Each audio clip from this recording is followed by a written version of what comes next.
อาลัยหักอย่างสุดซึ้งถึงท่านไซสมพรพรหมิหารและทบุรุษผู้เป็นที่หักของปวงชนความสูญเสียครั้งยิ่งใหญ่นี้ได้นำพาความโศกเศร้ามาสู่แผ่นดินเมื่อท่านไซสมพรพรหมิหารผู้นำทางการเมืองคนสำคัญประธานสภาแห่งชาติลาวและทายาททางการเมืองผู้ทรงเกียรติได้เดินทางไปไกลอย่างบ่มีวันหวนกลับคืนมาการจากไปของท่านบ่เพียงแต่เป็นการสูญเสียบุคคลระดับผู้นำสั้นแนวหน้าของประเทศแต่คือการจากไปของดวงประทีปแห่งปัญญา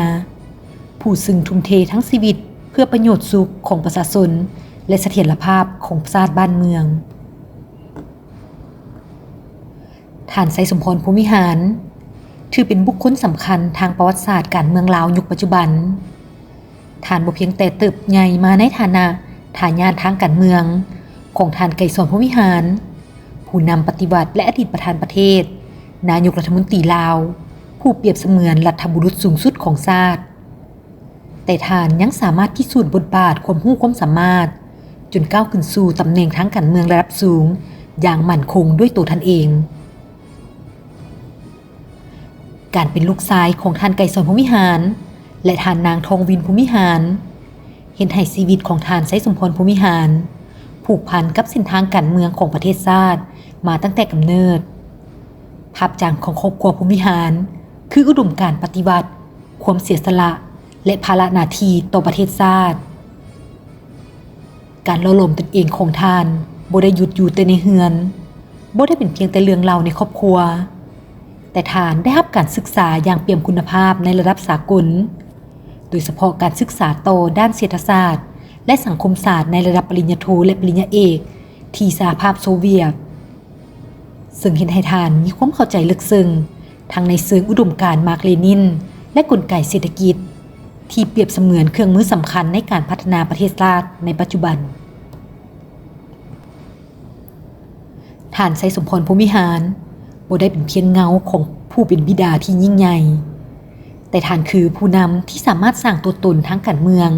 โดยความรู้ความสามารถและประสบการณ์ที่รอบด้านท่านคือขั้วเชื่อมต่อระหว่างอุดมการณ์ปฏิวัติในยุคก่อนกับความท้าทายในการพัฒนาประเทศชาติในยุคโลกาภิวัตน์ของสาธารณรัฐประชาธิปไตยประชาชนลาวได้อย่างแท้จริงท่านไกรสอนพรหมิหารเคยเน้นย้ำเรื่องการเปลี่ยนแปลงจินตนาการใหม่โดยเฉพาะทางด้านเศรษฐกิจท่านไทยสมพรพรหมิหารจึงสานต่อแนวคิดนี้ด้วยการเน้นย้ำเรื่องความมั่นคงทางด้านการเมืองควบคู่ไปกับการเปิดรับการพัฒนาและบูรณะเศรษฐกิจกับภูมิภาคตลอดช่วงเวลาแห่งการดำรงตำแหน่งและรับใช้ชาติท่านไซสมพรได้สร้างคุณงามความดีอันใหญ่หลวงให้แก่ประเทศชาติ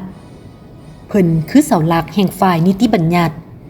ในฐานะประธานสภาแห่งชาติท่านได้ยกระดับการเฮ็ดเวียกของสภาให้มีความเป็นมืออาชีพมีความยืดหยุ่นและเป็นกระบอกเสียงที่แท้จริงของประชาชนการปรับปรุงระเบียบข้อบังคับต่างๆในยุคของท่านล้วนเน้นย้ำเรื่องนิติรัฐความยุติธรรมและการสร้างความเชื่อมั่นให้กับนานาชาติพร้อมเดียวกันนั้นท่านยังประสานความสามัคคีปวงชนซึ่งในช่วงที่ท่านดำรงตำแหน่งประธานแนวลาวสร้างชาติท่านได้แสดงให้เห็นถึงศิลปะในการบริหารมวลชนสัมพันธ์สร้างความสมานฉันท์ระหว่างชนเผ่าต่างๆและกลุ่มชนเผ่าต่างๆในทั่วสังคมเพื่อให้ทุกคนรู้สึกเป็นส่วนหนึ่งของการพัฒนาประเทศชาติร่วมกันอย่างเท่าเทียมและจากประสบการณ์ในระดับบริหารแขวงและกระทรวงต่างๆท่านได้วางรากฐานนโยบายเศรษฐกิจที่สอดคล้องกับความเปลี่ยนแปลงของโลกเสริมโยงโครงสร้างพื้นฐานยกระดับคุณภาพชีวิตในภาคพื้นชนบทและส่งเสริมการค้าการลงทุนชายแดนอย่างมีทิศทางบทบาทของท่านไซสมพรในสภาแห่งชาติจึงบ่แม่นเพียงแต่การออกกฎหมายแต่คือการทวงดุลและเสนอแนะนโยบายเศรษฐกิจที่จับต้องได้เพื่อนำพาประเทศชาติก้าวผ่านความท้าทายโดยยังคงรักษาเสถียรภาพและความสงบเรียบร้อยของสังคมไว้สิ่งที่ให้ประชาชนและประเทศชาติสุดแสนเสียดายหุยหาและแสดงความอาลัยต่อท่านอย่างสุดซึ้ง บ่เป็นเพียงตำแหน่งทางการเมืองที่สูงส่งที่ท่านได้ดำรงตำแหน่งแต่คือบุคลิกภาพอันนุ่มนวลสุขุมและเข้าถึงง่ายท่านคือผู้นำที่ปิ่มด้วยเมตตารับฟังเสียงของประชาชนด้วยความตั้งใจและปฏิบัติหน้าที่ด้วยความซื่อสัตย์บริสุทธิ์ต่อประเทศชาติและประชาชนมาโดยตลอดอุทิศตลอดชีวิตเพื่อประเทศชาติและประชาชนจนถึงวาระสุดท้ายการจากไปของท่านในครั้งนี้แม้นกายจะสูญสิ้นแต่คุณงามความดีอุดมการณ์ปฏิบัติอันบริสุทธิ์และผลงานอันทรงคุณค่าจะถูกจารึกไว้ในประวัติศาสตร์ของชาติและจะคงอยู่ในหัวใจของประชาชนลาวตลอดไปข้าพเจ้าก็จื่อว่าในสงครามก็ยกใหญ่ไปอยู่บ้านประชาชนพวกข้าพเจ้าก็เป็นทั้งยิ่งคือลูกคือหลานของประชาชนไปตัดฟืนไปเสียหญ้าไปเกี่ยวข้าวเฮ็ดหมดทุกอย่างเพื่อช่วยประชาชนและประชาชนก็ฮักอยู่ใช้ให้ประชาชนอยู่ให้ประชาชนฮักจากไปให้ประชาชนคิดฮอดนี่เป็นคุณสมบัติที่ดีของมานานนักเรียนนักศึกษาพวกข้าพเจ้าเลยเคยบ่มสอนเคยถึงสั่งสอนมาคือนั้นบทนี้ขอนำเสนอบรรดาทานผู้ฟังถึงบทสัมภาษณ์หนึ่งที่ท่านชัยสมพรพรหมวิหารได้เคยได้ให้สัมภาษณ์ซึ่งแสดงให้เห็นถึงความเป็นจริงเบื้องลึกของครอบครัวนักปฏิบัติพรหมวิหารอย่างแท้จริง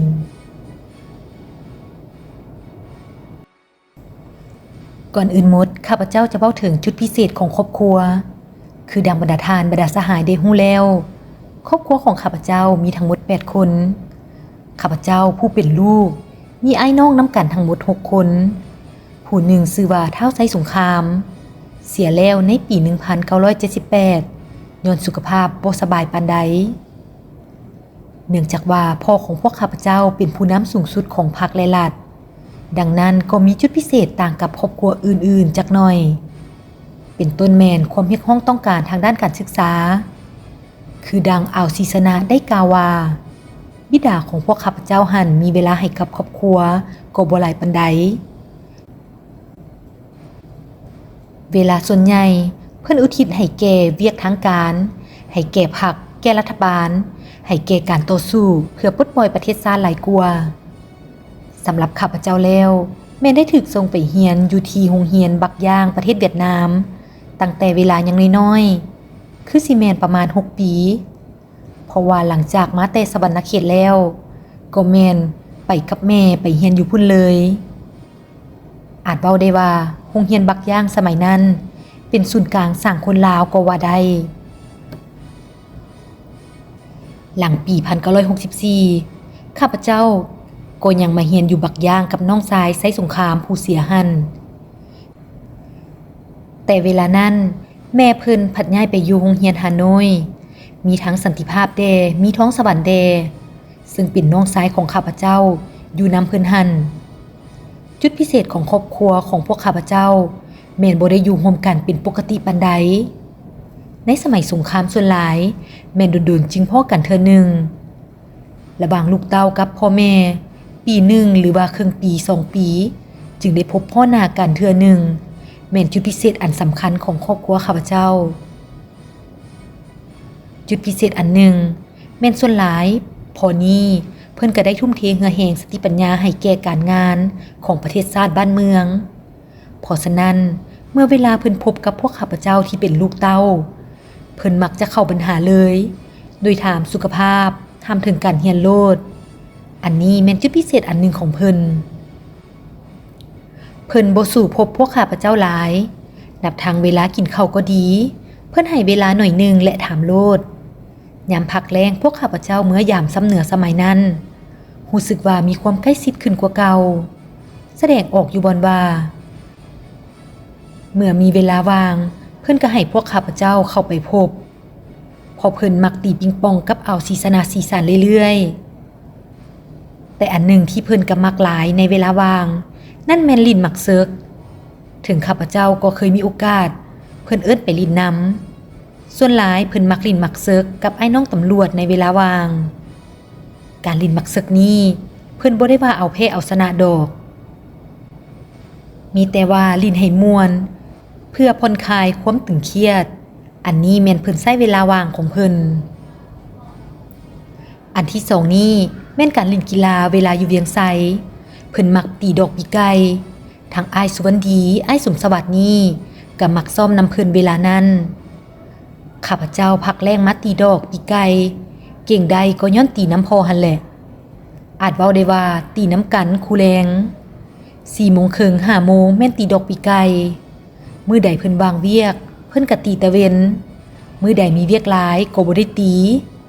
แต่ว่าเพิ่นก็ญาติเวลาให้ได้เล่นกีฬาและสักส่วนพวกข้าพเจ้าให้ได้เล่นกีฬานำกันอันนี้ก็แสดงถึงการญาติเวลาเพื่อให้ได้ใกล้ชิดกับลูกเต้านอกจากนั้นแล้วในเวลาพวกข้าพเจ้าเป็นนักเรียนเพิ่นมักแสดงความใกล้ชิดกับพวกข้าพเจ้าถึงจะน้อยก็ตามแต่ว่ามันก็มีคุณค่าเวลาพักแรงมายามพ่อแม่ปีใดเพิ่นก็มันตักเตือนอบรมลูกเต้าเพิ่นถามว่าการเรียนเป็นแนวใดแดได้คะแนนแนวใดแดหมู่ครูเดลึงเคยผู้ใดแดซื่อจังใดเป็นแนวใดเพิ่นยังมักถามว่าเรียนวิชาหยังดีมักวิชาหยังใหญ่มาสิเฮ็ดอีสังคิดแล้วบ่เพิ่นมักถามแนวนี้เรื่อยๆคำถามเจาะจิ้มแนวนั้นมักจะมีขึ้นเรื่อยๆในเวลาพวกข้าพเจ้ากินข้าวบ่หรือว่าเวลาโอ้ล้มกันระหว่างพ่อแม่และลูกหมายความว่าฮอดเวลาพักแรงแต่ละเทื่อนี้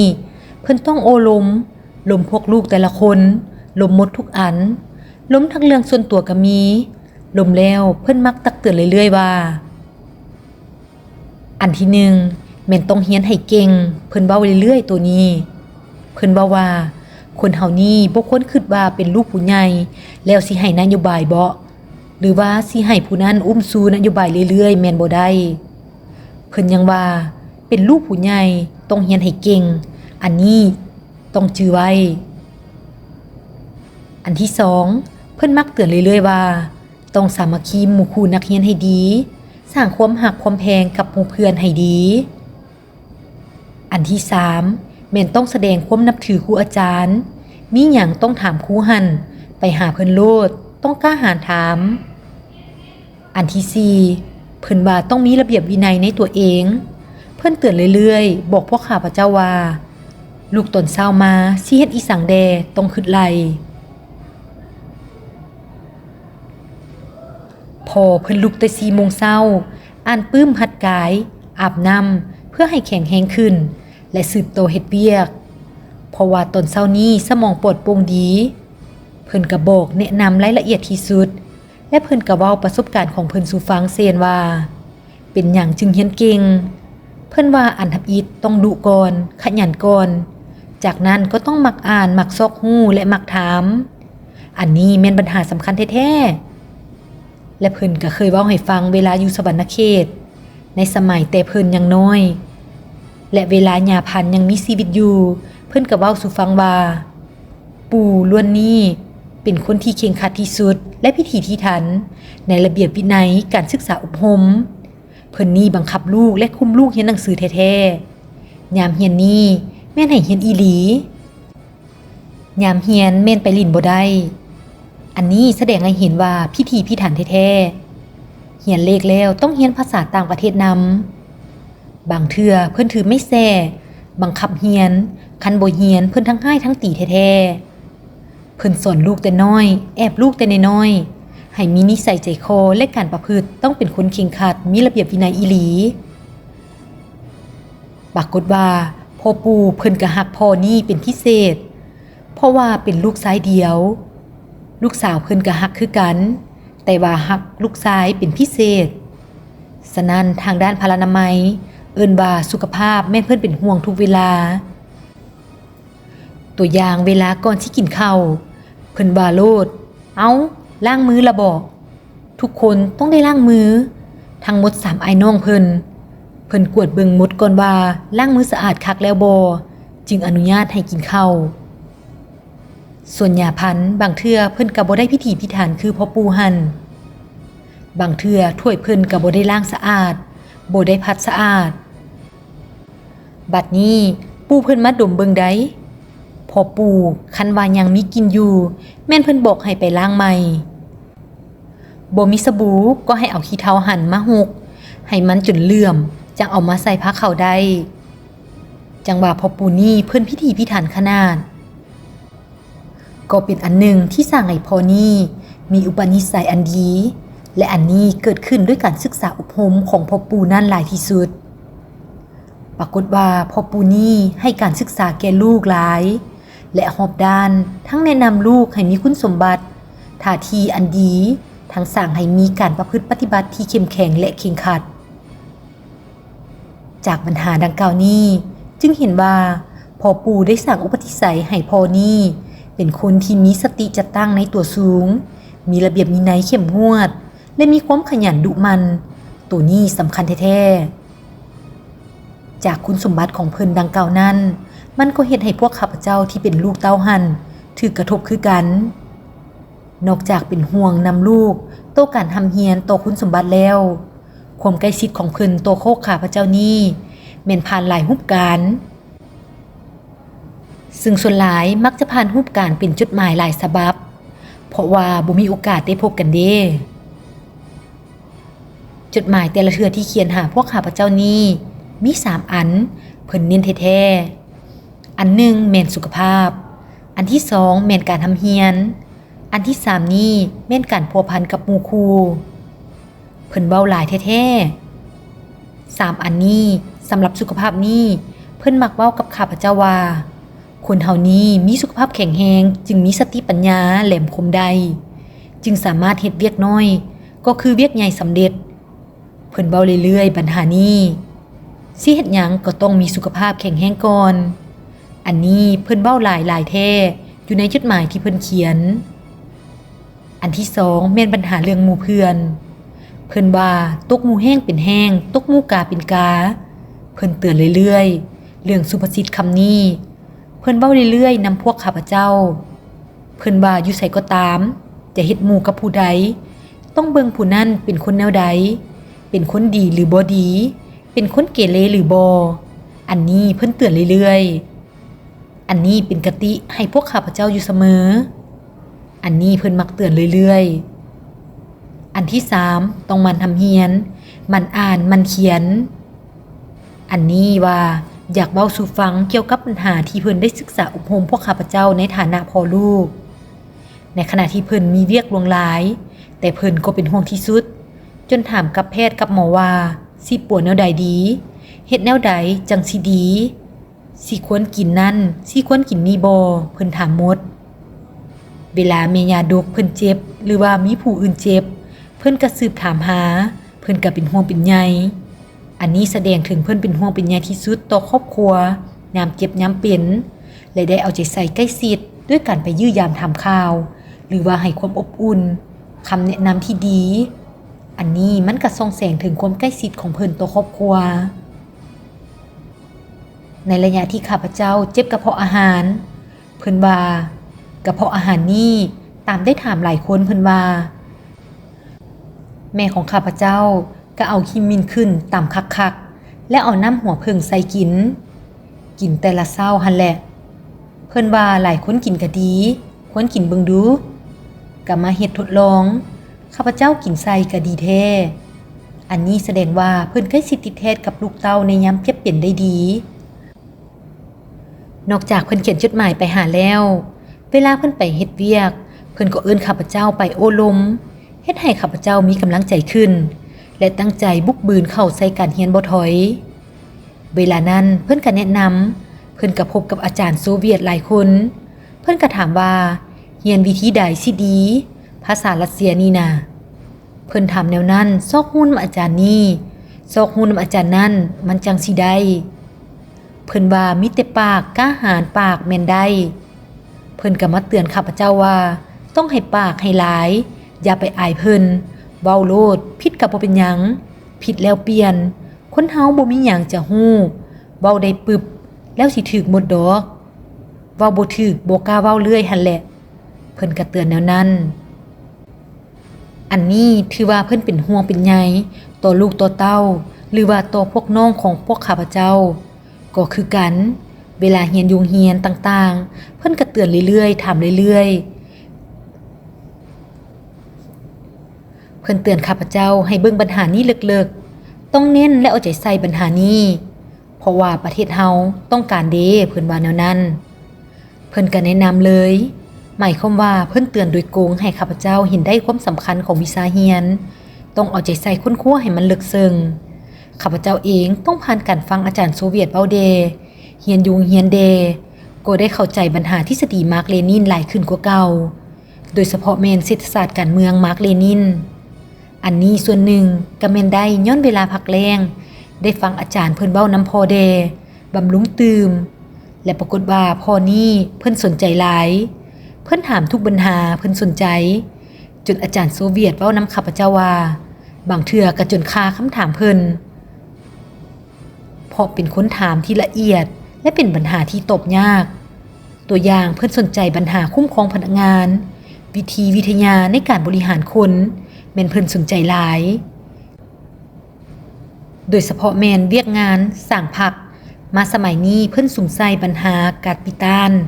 ของมาร์กและปัญหาเนฟของเลนินเขาก็เว้าหมดแล้วมาถึงเวียกงานพนักงานเพิ่นก็ถามหลายอันอีกจิตวิญญาณในการคุ้มครองพนักงานมีแนวใดแดปรากฏว่าเพิ่นสนใจแท้ๆปัญหานี้ถามแล้วถามอีกเวลากินข้าวน้ำกันก็ถามจนอาจารย์โซเวียตว่าลาวจนบ่ได้กินฮอดข้าวมีแต่ตอบอธิบายเพิ่มเติมเรื่อยๆหมายความว่าเพิ่นนำใช้เวลาทั้งหมดให้เป็นประโยชน์แก่ตนเองหลังจากถามแล้วกลางคืนฟังเทปคืนอีกเพิ่นบ่เพียงแต่ฟังซื่อๆแต่เพิ่นทั้งฟังทั้งคิดแล้วมาสมเทียบกับตัวจริงว่าเฮ็ดแนวใดประเทศลาวจะควรเฮ็ดเวลาได้พักผ่อนอยู่กริมเพิ่นถามคนโซเวียตว่าสหายใช้เวลาพักผ่อนนี้เฮ็ดแนวใดแดเขาก็ตอบว่าก็พักผ่อนแท้ๆหันแล้วเฮ็ดให้สบายทางที่พร้อมลอยน้ำเฮาก็ยังคิดอยู่คิดว่าประเทศลาวนี้จะเฮ็ดแนวใดแดจะใช้เนฟของเลนินคือแนวใดในเงื่อนไขของประเทศลาวนี้ได้เวลาสิกลับจากมอสโกเพิ่นได้ถามอาจารย์โซเวียตว่าสหายพักผ่อนเฮ็ดแนวใดบ่มีเวลาพักผ่อนบ่คิดหยังหมดอยู่ซื่อๆเพิ่นเว้าต่อว่าโอ้คือสิเฮ็ดได้ยากบทเรียนบางคนเว้าว่าเวลาพักผ่อนแม่นเวลาอ่านเอกสารอ่านข่าวเพราะบ่เคียงตึงโอ้เฮานี่เฮ็ดบ่ได้พักผ่อนต้องได้คิดได้งามในเงื่อนไขทุกยากก็แม่นความแท้แต่บ่ได้ให้คิดปัญหานี้แม่นเฮ็ดบ่ได้ข้าพเจ้าสังเกตเห็นเพิ่นใช้เวลาคิดนี้หลายแท้ๆคิดเป็นห่วงเป็นใยนำการขยายอันนี้จะเฮ็ดแนวใดเพิ่นใช้ทั้งเวลาพักผ่อนกระทั่งฮอดเวลานอนคันเบิ่งผ่านๆจะบ่เห็นแต่ถ้าฮู้สังเกตจะเห็นว่าเพิ่นมีความเป็นห่วงเป็นใยที่สุดในฐานะตำแหน่งสูงขึ้นแนวนั้นถือว่าอยู่ในเวลาเฮารับตอนนี้เพิ่นแฮงคิดหลายคิดว่าเมืองลาวควรจะไปแนวใดดีจะปฏิรูปแนวใดมันจึงถูกต้องโดยเฉพาะในเงื่อนไขเกี่ยมให้แก้การเปลี่ยนแปลงใหม่ข้าพเจ้าปรากฏเห็นว่าเพิ่นมีความกังวลที่สุดในปัญหานี้เพิ่นก็ไปเรียนหลายถามหลายใช้เวลาทั้งหมดของเพิ่นนี้อุทิศให้แก่การค้นคว้านโยบายเปลี่ยนแปลงใหม่อันนี้แม่นเห็นได้ชัดเจนที่สุดแสดงให้เห็นถึงความมักมักเรียนมักค้นคว้าแท้ๆของเพิ่นอีกอันหนึ่งแม่นเวลาอยู่เวียดนามคือกันข้าพเจ้าเรียนจบแล้วมาเป็นอาจารย์สอนระยะหนึ่งสอนแล้วไปต่อปริญญาโทก็จบแล้วกลับมาประเทศเฮ็ดเวียกก็ยังเห็นเพิ่นมันทำเรียนอยู่เพิ่นยังเชิญอาจารย์เวียดนามมาเว้าให้ฟังแต่ตนยังอยู่สวีเดนพุ่นเวลาเอาอาจารย์รัสเซียมาเว้าเพิ่นยังซอกหาอาจารย์เวียดนามเก่งๆมาเว้าสู่ฟังอีกเช่นว่าท่านเลเวนเวียดเวลาเรียนนำข้าพเจ้าแล้วเองก็ป้องกันด็อกเตอร์เกี่ยวกับปัญหากาเกี่ยมให้แก้การเปลี่ยนแปลงใหม่ให้ลาวมาอธิบายสู่ฟังหมดแสดงว่าเพิ่นค้นคว้าน้ำหลายคนหลายแง่มุมซกหูหอบด้านอันนี้แม่นจุดพิเศษของพ่อข้าพเจ้าสำหรับลูกเต้านี้เวลาพวกข้าพเจ้าจบการเป็นนักเรียนแล้วมาเป็นพนักงานรัฐกรเพิ่นก็บ่ได้ลดละทั้งที่เวียกหลายเวลาน้อยให้แก่ครอบครัวจบมาปึ๊บข้าพเจ้ามาฮอดเวียงจันทน์ ในเดือน8เดือน9เพิ่นก็มาเว้ารถว่าปัจจุบันนี้ลูกต้องเกียมตัวซาไปอยู่สวรรคเขตเพราะเวลาคนเฮานี่เรียนจบเรียนฮู้และมีความรู้สูงนี้เพิ่นว่าบ่ทันพอใดเฮาเรียนน้ำปึ้มน้ำสอแต่ว่าพวกลูกนี้ต้องเรียนฮู้ประเทศชาติฮู้คนลาวตื่มเพิ่นยังว่าจื่อบ่เลนินเคยสอนมาร์กเคยสอนมหาวิทยาลัยที่ใหญ่ที่สุดแม่นมหาวิทยาลัยมหาชนคันเฮาบ่เรียนนำมหาชนตื่มนี้เฮาเองจะบ่มีความรู้ที่สูงใดเพิ่นสอนพวกข้าพเจ้าแนวนั้นเพิ่นเว้าตื่มอีกว่าสรุปแล้วพวกเฮานี่มีความรู้สูงบ่หมายความว่าเฮาสิมีความรู้ลื่นผู้อื่นแต่สำคัญแท้แม่นเฮาต้องให้หมู่ยอมรับว่าความรู้ดังกล่าวมีประโยชน์ให้แก่ส่วนรวมแท้อันนั้นจึงเป็นความรู้ที่ใช้การได้คันเรียนมาและความรู้ดังกล่าวหั่นบ่นำประโยชน์ให้แก่ส่วนรวมให้แก่ประเทศชาติได้ความรู้ดังกล่าวแม่นใช้การบ่ได้เพิ่นว่าแนวนั้นได้เพราะฉะนั้นพวกลูกต้องได้ลงรากฐานเพิ่นได้เว้าว่าไปเฮ็ดเวียกอยู่พุ่นแหละเป็นพนักงานอยู่พุ่นแหละอย่าสุฟ้าวเป็นนายเด้อคนเฮาบ่แม่นจบสิเป็นนายโลดแม่นบ่ได้เป็นพนักงานก่อนแอบเฮ็ดเวียกของการก่อนแอบมดแอบหยังก็แอบเข้าหาประชาชนแอบเข้าวัดเข้าวาแอบว่ากับประชาชนแนวใดเพิ่นสอนพวกข้าพเจ้าคือแนวนั้นแหละเพิ่นว่าเวลาเพิ่นเป็นสาวหนุ่มประธานโฮจิมินห์สอนเพิ่นก็บ่ได้ง่ายแอบหมดทุกอันเช่นว่าสิปลุกลุกให้ประชาชนเชื่อเจ้าสิเว้าอีหยังแหน่ให้ประชาชนเชื่อทำอิฐจะต้องเข้าหาเขาเจ้าก่อนต้องเอาชีวิตตัวเองเจือจานกับประชาชนก่อนเมื่อประชาชนหักแพงแล้วเวลานั้นจึงเว้านำเขาเจ้าได้เพิ่นเล่าสู่ข้าพเจ้าฟังว่าเวลาไปปลุกลุกประชาชนอยู่บ้านลาวหุงสมัยนั้นเพิ่นก็ประพฤติตัวเองคือแนวนั้นหมดบ้านลาวหุงเป็นบ้านพี่น้องเราสูงพี่น้องเราถึงเพิ่นก็ต้องได้ปรับตัวเข้าหาประชาชนบางเทื่อก็จนได้นอนดงนอนปานเขาเจ้าหันแล้วเขาเฮ็ดหยังสู้กินก็ต้องได้กินและเรียนภาษาเราถึงภาษาเราสูงเพื่อเข้าหาเขาเจ้าเสียดายแต่ว่าเพิ่นเล่าคืนประวัติศาสตร์การเคลื่อนไหวเฮ็ดเวียกปฏิบัติของเพิ่นสู่ข้าพเจ้าฟังบ่หลายปานใดมีเพียงแต่เวลาไปสวรรคเขตยามบางๆเพิ่นก็เว้าเป็นบางครั้งบางคราว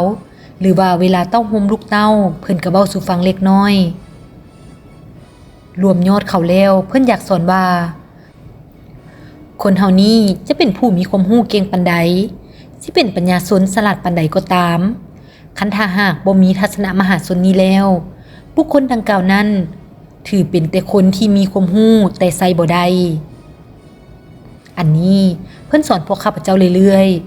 ๆพร้อมกันนั้นเพิ่นก็ให้พวกน้องๆของข้าพเจ้าไปอุดมไซหลวงพระบางสยามบุรีเข้าร่วมกองประชุมปลุกลุกขนขวยก่อสร้างรากฐานการเมืองในระหว่างตั้งแต่ปี 1984 หาปี 1985 การที่เพิ่นส่งลูกไปเฮ็ดเวียกตัวจริงอยู่ท้องถิ่นหั่นก็เพื่อแนะใส่สร้างหั่นแหละสร้างให้ฮู้คนสร้างให้ฮู้เข้าคนฮู้เฮ็ดนำคนฮู้ประเทศลาวฮู้ความเป็นจริงของประเทศลาวเป็นแนวใดเพิ่นถือว่าอันนี้เป็นการสอนลูกบ่ให้เห็นแก่เป็นลูกผู้ใหญ่เพื่ออยู่สนุกสุขสบายเพิ่นอยากให้พวกลูกฮู้ว่าการที่พ่อแม่มีฐานะสูงแนวนั้นก็ย้อนมีการสู้ซนหม่นทุกข์ปุกบืนของพวกเพิ่นเองจึงได้คือแนวนั้นเพิ่นเตือนเสมอว่าพวกลูกนี้เป็นลูกผู้ใหญ่ก็บ่ควรสวยไส้ฐานะตำแหน่ง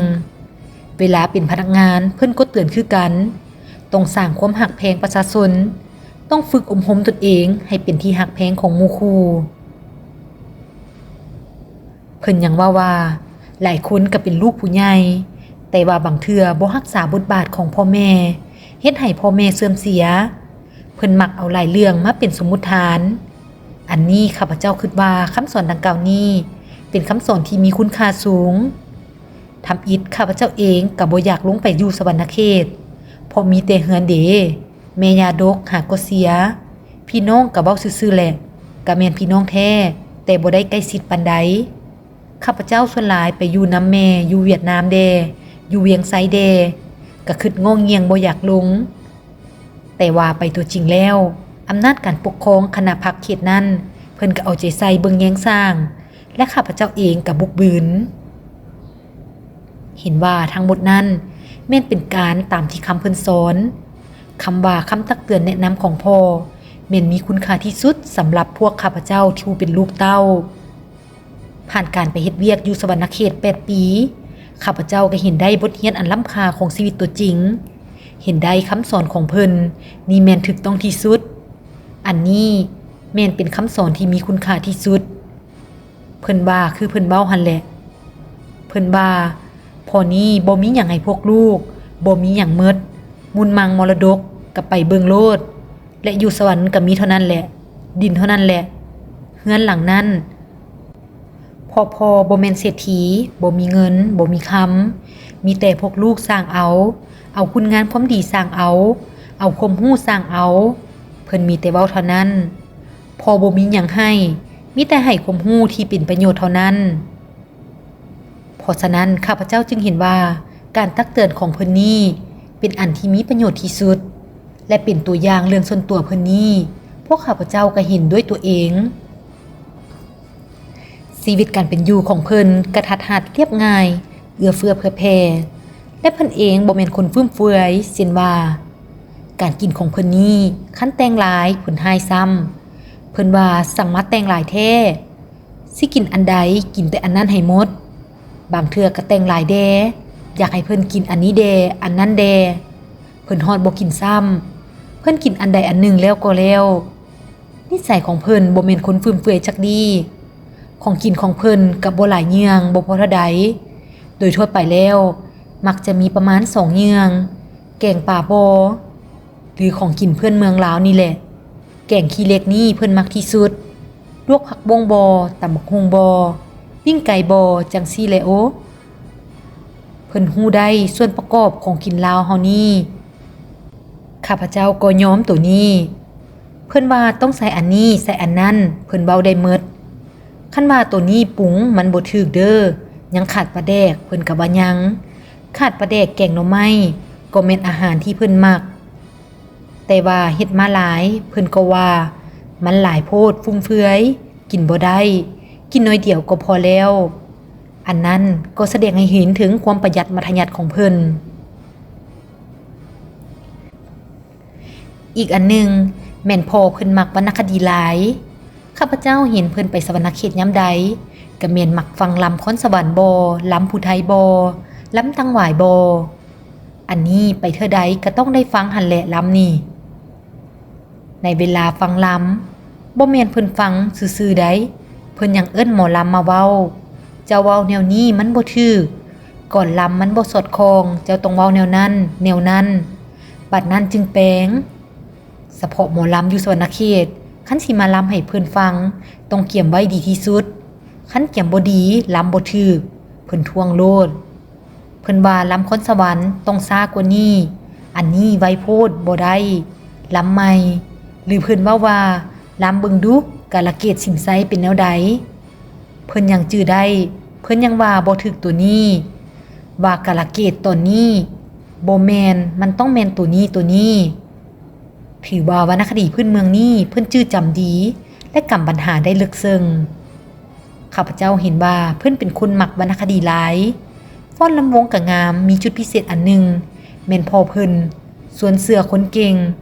สวนเสือด้วยเหตุผลตัวจริงโดยปรัชญาที่แหลมคมข้าพเจ้าขอยกตัวอย่างเวลาเป็นห้องหัวหน้าห้องการแขวงสวรรณเขตเวลาเพิ่นไปยามนั้นผมก็เกี่ยมให้แก่กรมประชุมใหญ่ครั้งที่5ของพรรคนี่แหละเพิ่นไปยามหมดแต่ละบ้านเมื่อกลับมาปึ๊บเพิ่นเว้ากับคณะพรรคโลดเกี่ยวกับการสร้างกลไกการผลิตอยู่สวรรณเขตซึ่งจะต้องสร้างให้มีกลไกจินตนาการที่สอดคล้องกับสภาพตัวจริงของท้องถิ่นเช่นว่าสิผลิตสินค้าหยังผลิตได้แล้วสิขายให้ผู้ใดหรือว่าจะส่งเสริมผลิตสินค้าแบบครอบครัวแบบบ้านนั้นจะเฮ็ดแนวใดจึงได้รับผลดีอันนี้เพิ่นจำแนกได้แจ้งแท้ๆอยู่สวรรณเขตเวลานั้นเพิ่นไปนอนยามประชาชนดูตาแสงนาสะเลาะเพิ่นก็ถามโลดถึงการนุ่งถือ เพิ่นก็ถามว่าผ้าสลงนี้เอามาแต่ไสตำอยู่กับนี่บ่ประชาชนตอบว่าตำเองเพิ่นยามบ้านนี้ย่างเลาะบ้านนั้นเบิ่งประชาชนกินจังใดเบิ่งลกไก่เบิ่งคอกหมูมีจักโตควายจักโตงัวจักโตเพิ่นถามละเอียดถึงขั้นว่าสินเจ้านุ่งหั่นเอามาแต่ไสตำเองบ่หรือว่าซื้อเอาน้ำเขามาอยู่บ้านนี้มีไผตำบ่เพิ่นถามกิถามกีแสดงว่าเพิ่นเป็นคนละเอียดที่สุดและกำตัวจริงอีกเมื่อกำได้สภาพความจริงแล้วนั้นแล้วเพิ่นกระถามคณะพักแขวงขามดบ่มีไผตอบได้เพิ่นเว้าว่ายกตัวอย่างกับที่โลดบ่เว้าไกลค่อยไปยามบ้านนั้นเป็นแนวนั้นเจ้าว่าผ้าสลงเขาบ่ตำแต่ว่าเขานุ่งอยู่เดในบ้านนั้นหรือว่าให้ใส่น้ำใส่ปลาแดกต่างๆนั้นว่าการปั้นหม้อโลหายบ่มีนั่นมันบ่แม่นมีอยู่เขาก็เฮ็ดอยู่เพิ่นสอนพนักงานโดยผ่านทัศนะตัวจริงทัศนะมหาชนทัศนะละเอียดในเวียกงานเพิ่นสอนแท้ตัวนี้เพราะฉะนั้นเวลาเพิ่นตั้งปัญหาคำถามถ้าเกี่ยมบ่ดีถ้าเพิ่นถามโซ่มาล่ะคะจุดพิเศษอันหนึ่งของเพิ่นแม่นเป็นผู้มักโซ่ถามให้ละเอียดแจ่มแจ้งดังนั้นต้องได้เกี่ยมให้ดีที่สุดก่อนสิตอบเพิ่นหรือว่ารายงานตัวต่อเพิ่นทัศนะนี้แม่นเพิ่นก็ได้ศึกษาพวกข้าพเจ้าซึ่งเป็นลูกคือกันมันโซ่แสดงออกอยู่บอนว่าในเวลาโอ้ลมจะเป็นในฐานะพ่อลูกหรือในฐานะผู้นำกับผู้ถูกนำพวกข้าพเจ้าก็ได้รับการชิดสอนเป็นอย่างดีคือแนวนั้นแหละอันนี้มันแม่นตัวจริงแท้ๆและยังมีสิ่งหนึ่งที่เพิ่นบ่มักที่สุดนั่นแม่นคนขี้ตัว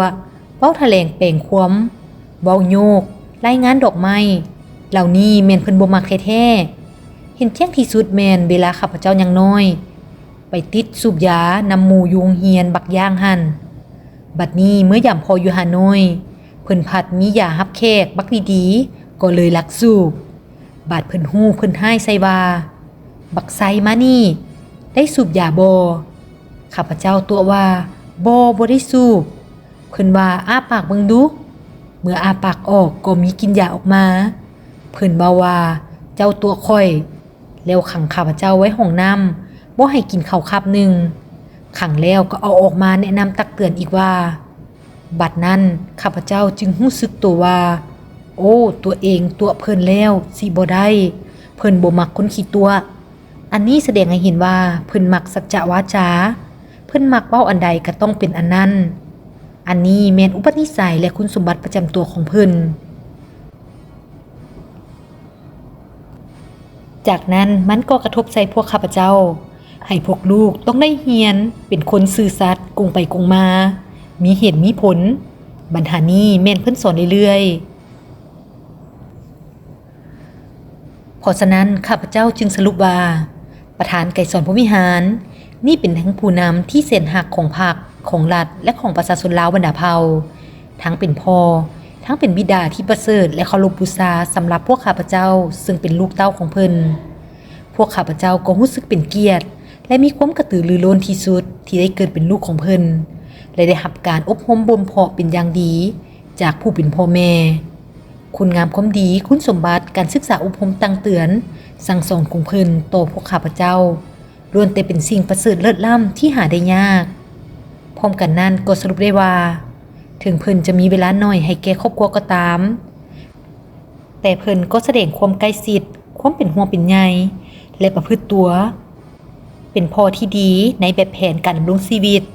ในแบบแผนวิธีเฮ็ดเวียกนับแต่งการเว้าจาจนฮอดการนุ่งถือกิริยามารยาทแม่นเพิ่นเป็นแบบอย่างหมดทุกด้านสิ่งที่เพิ่นเอาใจใส่จดจ่อที่สุดแม่นสร้างให้พวกลูกเป็นคนเว้าอันใดก็ต้องเฮ็ดบ่แม่นเว้าซื่อๆทั้งหมดนั้นได้กลายเป็นการปลุกสร้างสติปัญญาและการประพฤติอันดีให้พวกข้าพเจ้าและเป็นทุนทอนให้แก่พวกข้าพเจ้าในการศึกษาอบรมลูกเต้า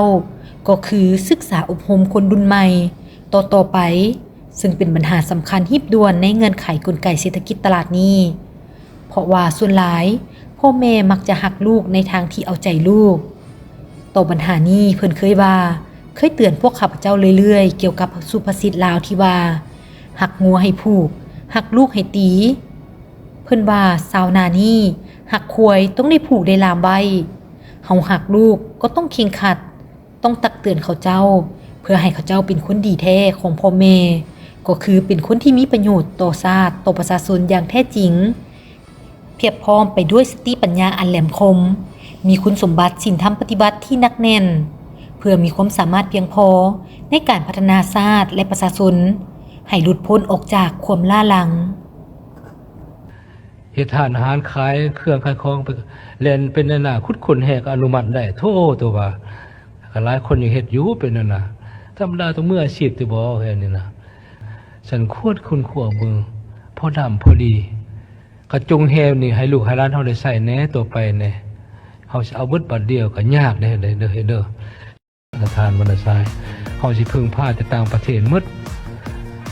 คือ 80% 90% พึ่งพาหมู่หมดเนี่ยเขาจะกลายเป็นหัวมึงขึ้นแบบใหม่ของประเทศนั้น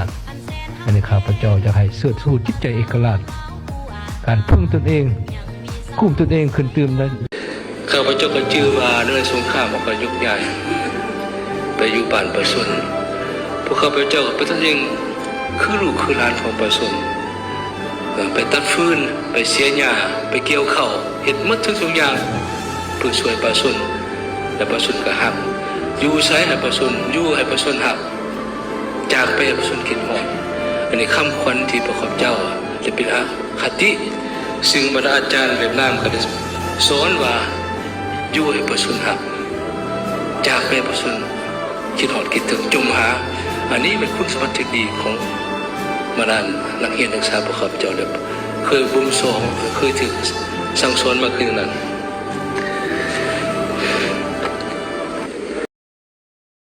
ลุงอยู่ในความทรงจำวีรกรรม